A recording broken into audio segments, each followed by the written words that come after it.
या व्हिडिओला लाईक करा आणि आम्ही बैलगाडाप्रेमी या यूट्यूब चॅनलला सबस्क्राईब करा. तसेच बेल आयकॉनवर क्लिक करा म्हणजे तुम्हाला आमचे नवनवीन व्हिडिओ पाहता येतील. दादा तुमचं स्वागत आहे आम्ही बैलगाडाप्रेमी या युट्यूब चॅनल मध्ये. मी तुषार तर आपल्या मनापासून स्वागत करतो. दादा स्वागत आहे. दादा प्रथम तर तुमचं नाव सांगा. विशाल म्हात्रे, डीजे ब्रावो. दादा आज संतोष भाऊ तोडकर यांचं नाव ज्या बैलानं अखंड महाराष्ट्रात टॉपला ठेवलंय असा सर्वांचा लाडका मल्हार आणि सुंदर तर आता गटपात झालेला आहे. आणि काय सांगा आजच्या नियोजनाबद्दल? आजचं नियोजन बोललं तर दादानेच केलेलं आहे आणि एकदम मोठा मैदान असल्यामुळे त्यानुसारच दादानी एकदम छान नियोजन केलेलं आहे. बरं आता हा पेडगाव हिंद केसरी हा एक बैलगाडा क्षेत्राचे पंढरी म्हणून ओळखले जाते. तर काय भावना आहेत दादा तुमच्या आज तुमच्या जे टॉपच्या नंदी आहेत काय तुम्हाला काय वाटतं काय भावना आहेत तुमच्या त्याबद्दल? नंदी तर टॉपचे आहेत पण बैलगाड्या क्षेत्रात कोण असा टॉपचा नाही कारण हारजीत होत असते. पण आज हा मैदान पेडगावचा मैदान बोलला तर एक म्हणजे बैलगाडीची पंढरी म्हटली जाते. बरोबर. तर त्यानुसार आज आमचा मल्हार आणि गोटचा सर्जा बोलला आमचा घरचाच बैल आहे आणि बोललं तर भाऊच पळणार आहे.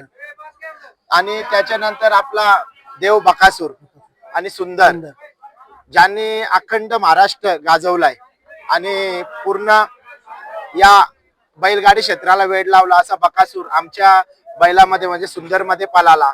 तर त्याबद्दल मोहिल शेठ असतील मामा असतील यांचे आभार मानतो. आणि दादा एक महत्वाचा प्रश्न विचारतो. आदत वयामध्ये देखील ती जोडी पळाली होती सुंदर आणि बकासूर. आदत वयामध्ये देखील सुंदर आदत असताना देखील ती जोडी पळाली होती आणि देखील इतिहास करून ठेवला होता. तर आज पुन्हा तो साथ पळतोय त्याबद्दल काय सांगाल? गती कशी लागली होती? फार गती छान लागली कारण जेव्हा गाडी सुटली तर तेव्हा सर्वजण एकच आवाज होता बकासूर सुंदर. आणि त्यावेळेलाच असं प्रेक्षकांचं म्हणणं होतं की ही गटपास हवी आणि प्रेक्षकांच्या याच्याने ती गटपास. आज भूताना भविष्य अशी गर्दी पाहायला मिळेल असा जोर पाहायला मिळाला आणि आम्ही देखील आमचं भाग्य समजतो का या विजयाचे साक्षीदार आम्ही देखील आहोत असं आम्ही भाग्य समजतो. आणि आजच्या या मैदानासाठी तुम्हाला सुंदरसाठी देखील खूप साऱ्या शुभेच्छा. आणि मल्हारचं नियोजन देखील टॉपचं मुंबईचा रॉकेट म्हणून आपण ज्याचा उल्लेख केला जातो गोटकरांचा सर्जा.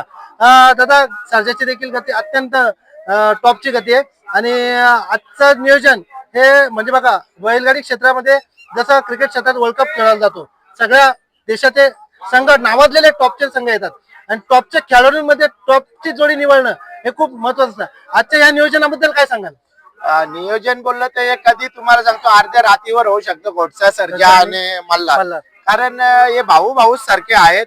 आणि गोटची मंडळी असेल ना आमची मंडळी असेल संतोष तोडकर आमचे भाऊ हे काय असं त्यांचं मन आहे की जिथं चांगलं होत असेल तिथे ते 2 पाऊल पुढे. तर तसंच या बैलगाडी क्षेत्रात आजवर चालू आहे. दिलदार मनाचा राजा माणूस म्हणून ज्या माणसाची ओळख संपूर्ण बैलगाडी क्षेत्रामुळे या महाराष्ट्रात नाही 7 समुद्रपार आहे असं संतोष तोडकर यांची दावण आपण बघितली. त्याचप्रमाणे दादा मल्हार बद्दल एक स्पेसिफिक प्रश्न विचारतो.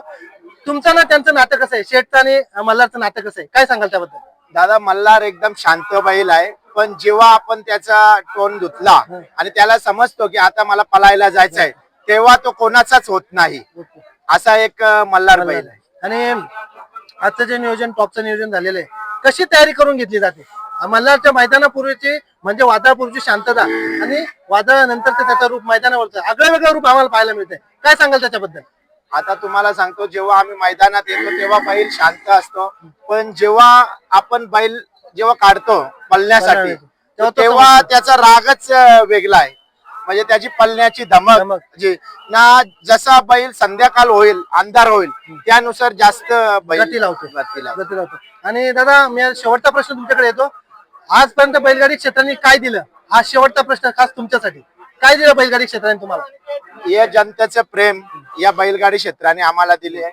कारण जसा संतोष तोडकर विटाने त्याची दावण आपण जी ओळखली जाते ती आमच्या मित्राच्या भावाच्या पोटी ओळखली जाते कारण जनतेचं एवढं प्रेम आहे त्याच्यामुळेच ही ओळख आम्हाला निर्माण झालेली आहे. बघा तुमच्यासारखे युट्यूबर असतील ही पब्लिक जनता यांचं प्रेम नसेल तर बैलगाडी क्षेत्राला मजा पण नाही. महाराष्ट्राची ही परंपरा तुम्ही चालू ठेवण्याचं काम आहे संतोष तोडकरांच्या माध्यमातून होतं या नंदीच्या माध्यमातून तुम्ही जी सेवा करता त्या सेवेचं प्रतीक तुम्हाला त्याच्या माध्यमातून तुम्हाला मिळतं. आणि अखंड महाराष्ट्रात या बैलाच्या मुळे या नंदींची सेवा केल्यामुळे संपूर्ण तुमच्या ग्रुपचा असेल, आपल्या एरियाचा असेल, नाव संतोष भाऊंचा असेल, साता समुद्रपार नेण्याचं काम आपला मल्हार करतोय. आजचं नियोजन करण्यामागे प्रमुख संतोष भाऊंचा रोल आहे आणि याच्यामध्ये मल्हार आणि घोटचा सरजा म्हणजे काय सांगायला नूतन भविष्य असा हा इतिहास करून ठेवणार आहेत. हे सगळ्या जनतेला माहिती आहे कारण हा टॉपचा जोडा निवडलेला आहे. त्याबद्दल काय सांगाल? याची मेहनत बोललं तर तुम्हाला सांगतो, रातना दिवस आमचे अनिकेत बिडकर असतील आणि संभा भाऊ, हे रातना दिवस आमच्या बैलांसोबत तेच असतात. हे करून जिथे मैदान असेल तिथे आम्ही पोहोचत असतो. एक दिवस किंवा 2 दिवस अगोदर दादाला जसं वेळ भेटतो तसा दादा मैदानात येतो. आणि टॉपचं नियोजन बोललं तर दादाचा जेव्हा एक कोणतीही गोष्ट दादांनी ठरवली की ही गोष्ट करायची तर ती करायचीच. तर तसं दादांनी आज या बैलगाडी क्षेत्रामध्ये करून ठेवलं. दादा खूप साऱ्या शुभेच्छा तुम्हाला आजच्या मैदानासाठी आणि असंच आपलं नाव अखंड महाराष्ट्रामध्ये टॉपलाच राहू आणि तेवत राहू. साता समुद्रपार संतोष भाऊंचं नाव या आपल्या नंदींच्या मार्फत तेवत राहू यासाठी आमच्या चॅनलकडून सदिच्छा. धन्यवाद. तुमचा पण धन्यवाद.